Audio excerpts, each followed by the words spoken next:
Dzień dobry, witajcie. Dzisiaj chcę się z Wami podzielić czymś niesamowitym. Na początek powiem Wam troszeczkę o cukrzycy. Cukrzyca to jest wtedy, kiedy mamy poziom cukru powyżej 100, 110, 120 i wzwyż. Oczywiście parametry czasami są bardzo, bardzo wysokie.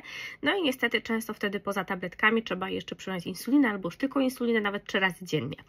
Natomiast jeśli jesteśmy w takim stanie cukrzycowym 120, to moi drodzy, mam dzisiaj na to dowód, że idzie z tego wyjść i można znaleźć się w stanie przedcukrzycowym.